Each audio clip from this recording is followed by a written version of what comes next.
মুশফিকুর রহিম তার শততম টেস্ট ম্যাচটি আয়ারল্যান্ডের বিপক্ষে ঢাকা টেস্টে খেললেন, কিন্তু মুশফিকুর রহিম এই টেস্টটি কোনোদিনই ভুলবে না। এই টেস্ট ম্যাচটি মুশফিকুর রহিম স্মরণীয় করে রাখবেন তার টেস্ট ক্যারিয়ারে, কারণ বাংলাদেশের কোনো ক্রিকেটার এই পরিমাণে সম্মান পায়নি যা মুশফিকুর রহিম পেয়েছেন শততম টেস্টকে ঘিরে। মুশফিকুর রহিম শততম টেস্টে তার ব্যক্তিগত পারফরমেন্স প্রথম ইনিংসে 100 করেছেন এবং দ্বিতীয় ইনিংসে 50 করে অপরাজিত রয়েছিলেন।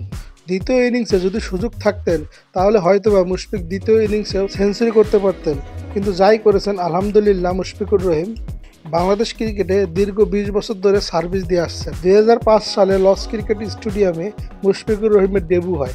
সেই জায়গা থেকে মুশফিকুর রহিম 2025 সালে মিরপুর টেস্টে 100তম টেস্ট খেললেন এবং 100তম টেস্টকে ঘিরে বিসিবি যে আয়োজন করেছেন, বিসিবিকে একটা ধন্যবাদ দিতেই পারেন মুশফিকুর রহিম।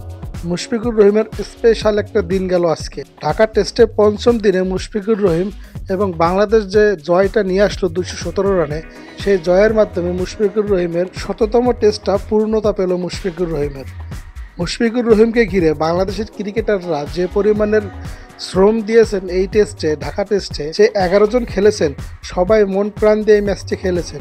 প্রতিটা ক্রিকেটারই কম বেশি পারফরমেন্স করেছেন।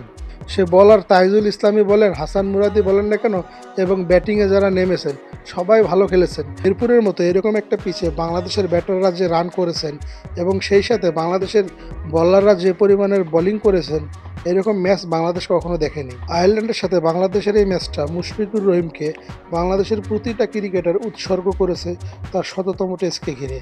না হলে এরকম ডেডিকেশন বাংলাদেশের প্লেয়ারদের মধ্যে দেখা যায় না। প্রতিটা টেস্টে যদি বাংলাদেশ এরকম পারফরমেন্স করে তাহলে বাংলাদেশ বিশ্বের দোরগোড়ায় পৌঁছে যাবে একদিন।